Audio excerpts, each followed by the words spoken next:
Olá, amigos e amigas da Inova Educação. É com muita alegria que eu dou as boas-vindas a você a esse curso denominado A Antecipação da Tutela Jurisdicional. É uma alegria ter você aqui comigo e não tenho nenhuma dúvida que você vai aprender muito nesse curso. Por quê? Porque ele foi pensado numa perspectiva teórico e prática. Então a gente vai conhecer um pouco da teoria da cognição, mas vai pegar essa teoria e aplicar na prática, no nosso dia a dia. E eu tenho certeza, meus amigos, que esse conhecimento vai lhe ajudar muito a desenvolver a sua atividade profissional. Se você é advogado, se você é advogada, eu tenho que dar os parabéns a você. A advocacia, sem sombra de dúvida, é uma profissão para gente corajosa, para gente que vai atrás, para gente que nunca desiste. A gente sabe o quão complexo é o dia a dia da advocacia. Então, seja muito bem-vindo. Se você atua como procurador, procuradora, juíza, juiz, membro do Ministério Público, ou até mesmo está estudando para concursos, ou é estudante de graduação, tenho certeza que nessa atividade, durante essa atividade profissional que a gente faz, a exigência em relação aos conhecimentos relativos ao direito processual civil, ela é grande. Por quê? Porque para quem atua no dia a dia, sabe que nós estamos, no final do dia, resolvendo problemas alheios. O problema chega na porta do juiz, o juiz tem que tomar uma decisão. O problema chega na porta do advogado, tem que construir uma peça para poder defender o seu cliente, ou defender os interesses do seu cliente. E o mesmo acontece em relação ao Ministério Público, por exemplo, que tem que atuar ali como um fiscal da ordem jurídica. Então, é importantíssimo que você tenha esse conhecimento. Quero me apresentar rapidamente, eu sou Manassés Lopes, sou advogado, professor universitário, hoje em dia, especialista em Direito Processual Civil, cursei no IDP em Brasília. E aí, meus amigos, hoje o meu escritório é totalmente online, Ou seja, eu atendo tanto como advogado em todo o Brasil, tenho processos em São Paulo, Curitiba, Florianópolis, algumas cidades do norte também, tem processo em Minas Gerais, processo em Mato Grosso, enfim, trabalhando. E aí, meus amigos, além disso,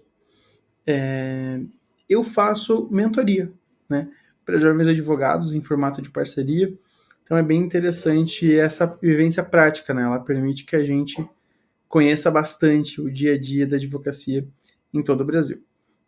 Bom, para a gente começar a estudar, eu quero falar com vocês algumas notas em relação à teoria da cognição, que é um tema de extrema importância prática. Eu tenho certeza que, por mais que no começo ele pareça um pouco teórico, ele nos ajuda a compreender o dia a dia do Poder Judiciário. Veja, quando a gente tem um conflito, a gente fala juridicamente, no juridiquês, que a gente tem uma lide. A lide, que é um termo muito utilizado nas carreiras jurídicas, é um conflito de interesses qualificado por uma pretensão resistida. Eu quero algo, você não quer me dar. E aí, como eu estou insistindo e você está resistindo, a partir dali nasce o conflito. E esse conflito é levado a quem? Ao juiz, ao Poder Judiciário, para que ele possa decidir o conflito, que ele possa dizer o direito ao caso concreto. Então, a atividade exercida pelo juiz é a atividade jurisdicional. A atividade jurisdicional é aquela atividade onde o juiz, que é investido de jurisdição, ele resolve o conflito com definitividade, dizendo direito ao caso concreto, ou seja, aplicando a norma jurídica ao caso concreto. Olha que interessante. E aí, meus amigos, o juiz vai fazer isso por meio do quê? Da atividade cognitiva. O que é a atividade cognitiva, professor? A atividade cognitiva, meus amigos, é aquele exercício que é feito pelo juiz em conhecer a situação fática no caso concreto. Ele vai conhecer a situação fática, as regras aplicáveis àquele caso. Ele vai conhecer, por exemplo, os fatos, os fundamentos jurídicos trazidos pelas partes. Ele vai fazer uma imersão no conflito para conhecer toda a história por trás, vai dar contraditório às partes para que elas possam manifestar, responder à ação, vai fazer produção de prova. É uma imersão que ele faz na situação fática, essa atividade cognitiva, para que ele possa, ao final do processo, dizer o direito, ou seja, resolver o conflito com definitividade. Então, quando a gente vai estudar a teoria da cognição, na verdade, a gente fala que o juiz tem o poder / dever de dizer o direito. Só que esse dizer o direito, ele acontece porque hoje em dia nós não podemos mais resolver os nossos conflitos do dia a dia de maneira privada. Ah, briguei no trânsito, vou lá dar uma porrada, está resolvido o conflito. Não. O Estado tomou para si a atribuição de resolver os conflitos. Logo, meus amigos, é necessário que o Estado se manifeste sobre aquele conflito. Perfeito? Então, essa é uma ideia da atividade jurisdicional. E aí, na atribuição da atividade jurisdicional, o juiz exerce a cognição. A cognição é um ato de inteligência. E esse ato de inteligência, ele faz o juiz considerar, analisar e valorar alegações e provas que foram produzidas pelas partes. Ou seja, ele vai ver tanto as questões de fato, ou seja, o que aconteceu na vida real, né? Quanto as questões de direito, como essas questões da vida real influenciam no direito, para poder dar o fundamento da sua decisão e resolver o conflito. O conflito que é o objeto do processo, né? Olha que interessante. Mas é bem verdade que quando o juiz faz isso, ele faz para poder conhecer do caso. E aí, obviamente, se você vem até mim e conta uma fofoca, ou melhor, conta um caso, o que eu vou ouvir no começo do caso? Nesse início da atividade cognitiva? A sua versão. Então você vai vir, você me conta uma história, e eu falo, nossa, sério que aconteceu isso? É, sério que aconteceu isso. Isso de eu começar a compreender o que está acontecendo, ouvir a sua história, é a famosa cognição sumária. A cognição sumária é aquela atividade cognitiva inicial, quando eu vou começando a tomar conhecimento em relação ao teu caso, a situação fática que você vive. Perfeito? É muito diferente de uma cognição exauriente. Por quê? Porque na cognição exauriente, eu já ouvi a outra parte. Você vem me contar uma fofoquinha, vem me contar um caso em relação ao João. E aí eu falo, vamos ouvir o lado do João. E aí eu ouvi o lado do João. E aí mais 3 amigas suas são as testemunhas, me contam essa mesma versão. E aí eu vou ouvir as testemunhas do João. E aí a atividade cognitiva é justamente isso, eu ouvir os dois lados. Eu poder ponderar as alegações suas e as alegações do João. Olha que interessante. Para eu poder formar o meu convencimento. Quando o juiz diz o direito no caso concreto, quando o juiz julga um caso, ele está, meus amigos, tomando conhecimento e formando sua convicção. O juiz, ele dá uma sentença com base na sua convicção. Obviamente, aplicando direito, mas com a convicção dele formada sobre a verdade que ocorreu naquele caso. E aí é importante que você conheça essa distinção aqui entre cognição sumária e cognição exauriente, que é um tema extremamente importante. Eu deixei um desenho pronto para vocês para a gente começar a pensar isso. E agora eu tenho que explicar o meu desenho, né? Tá vendo ali PI? Coloquei o PIzinho para vocês. Ali é a petição inicial. E a petição inicial, ela é o ato que revela para o juiz qual é a intenção do autor. É a partir da petição inicial que o juiz começa a entender o que o autor quer. Obviamente, bem como eu coloquei para vocês aqui, que nesse começo do processo é muito difícil que o juiz tenha certeza do que você está falando. Logo, meus amigos, a cognição sumária é fundada no quê? Na probabilidade do direito invocado. Isso significa que o juiz não tem certeza. É diferente de uma sentença, correto? A sentença, que está aqui no final, ela é dada com base no quê? com base na cognição exauriente. Por quê? Porque ela é fundada no quê? Na certeza. O juiz dá tendo certeza do caso. Olha que interessante. É por isso que se fala, por exemplo, que a tutela provisória ela tem natureza precária. Por quê? Pode ser que ela mude. Pode ser que aqueles elementos que estavam no começo do processo não persistam. E aí o juiz queira revogar, extinguir ou modificar a tela provisória. Ela não tem estabilidade, no sentido de que fique imutável. Não, ela vai se manter no curso do processo. Mas ainda assim, nesse curso do processo, ela pode ser revogada, ela pode ser modificada e ela pode ser extinta, meus amigos. A questão é que, a depender da situação e a depender da urgência que se encontra, essa decisão final pode ser antecipada. Aquele provimento final que seria dado aqui com a sentença, ele pode ser antecipado. Obviamente que se ele for antecipado, a gente vai estar falando de tela provisória, né? Corretíssimo. Não impede que ele seja modificado, extinto ou revogado ao longo do processo, até chegar à sentença, né? Mas considerando algumas situações, regra geral, a urgência, essa decisão pode ser modificada. Professor, como é que eu vou encontrar isso? Eu quero lhe mostrar especialmente no CPC, tá? Então é importante que você pegue um CPC, tenha um CPC do seu lado ou abra o site do Planalto, que eu vou te mostrar agora, lá no artigo 294 do Código de Processo Civil. Vamos lá, meus amigos. Olha lá, que interessante. As disposições sobre a tutela provisória, elas estão previstas a partir do artigo 294. E aí eu quero mostrar para vocês como é que o legislador organizou esses artigos, ok?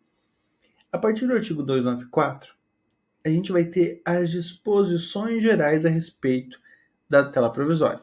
Então, todas as regras da tutela provisória vão estar a partir do artigo 294. É bem importante que você entenda o seguinte, que a tutela provisória ela vai se dividir em duas categorias, na urgência ou na evidência. Ok? E a tutela de urgência, conforme explica o parágrafo único, ela pode ser cautelar ou antecipada. Ou seja, são duas espécies de tutela provisória. E ela pode ser concedida em caráter antecedente ou incidental. Então, obviamente, quando a gente começa a estudar isso, dá uma confusão maluca na nossa cabeça, né? Eu já vou aproveitar para pular agora para o mapa mental que eu tenho, tá? E aí depois a gente vai voltar para conhecer a estrutura do CPC, tá bom? Vamos lá. Foi o que eu falei para vocês. A tutela provisória ela pode ser tanto de urgência quanto de evidência. A de urgência, a gente vai ter as regras dela a partir do artigo 300 do CPC. Correto? E a tutela de evidência, a gente vai ter as regras a partir do artigo 311 do CPC. Então, esta é a estrutura básica. Aí, meus amigos, existe uma subdivisão, como eu falei para vocês. A tutela pode ser antecipada ou cautelar. Correto? Então, a gente pode ter uma tutela de natureza antecipada ou de natureza cautelar. E ela pode ser proferida em dois momentos diferentes. Esse mapa mental aqui, ele está incorreto em relação a essa terminologia. Por quê? Porque ela vai ser antecedente ou incidental. Eu vou anotar isso para vocês, para você não esquecer. Incidental.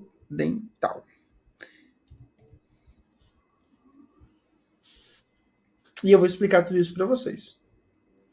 É de um livro, e no livro colocaram errado na hora de fazer o desenho.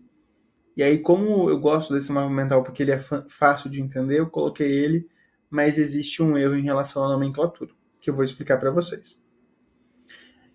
Essa é a estrutura. No mapa mental fica muito mais fácil para a gente entender, né? Agora eu vou mostrar no CPC, você vai perceber que é um pouco confuso lá, mas eu vou explicar para vocês. Então a gente tem aqui a tutela provisória. Como a tutela provisória ela se divide em urgência e evidência, vamos começar com o finalzinho. Vamos começar com a evidência. A partir do artigo 311, meus amigos, a gente vai ter a tutela da evidência, que são as hipóteses que autoriza a concessão da tutela da evidência. É só esse artigo, tá? Artigo 311 que trata da tutela da evidência. A tutela da evidência, no CPC, ela precisa de uma alta probabilidade do direito. E aí, meus amigos, existem algumas hipóteses onde o juiz entende, né, que existe essa alta probabilidade do direito. Vou explicar para vocês porque ela é a mais fácil. Quando a gente pega o nosso mapa mental, a gente percebe que ela é a mais fácil, né?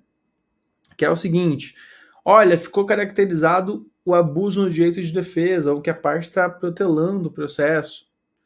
Ou as alegações podem ser comprovadas de maneira documentalmente e tem algum julgamento em caso repetitivo. Ou tem a questão, né, do contrato de depósito. E aí existe alguma prova documental em relação a isso. E aí o juiz decreta, né, a ordem de entrega do objeto custodiado. Ou até mesmo a petição inicial ela foi instruída com prova documental suficiente para, né, caracterizar o seu fato constitutivo, o seu direito, né, o que constitui o seu direito. E aí o réu não poderia, né, tipo, a defesa que ele faria não teria nenhuma maneira de contrariar isso. Não seria capaz de gerar dúvida. Tanto na hipótese do inciso 2º quanto do inciso 3º, da tutela da evidência, o juiz pode julgar isso de maneira liminar. Liminar não é a mesma coisa que a tutela provisória. Muita gente confunde. Eu vou pedir uma liminar. Liminar significa in limine litis, no começo do processo, no limiar do processo.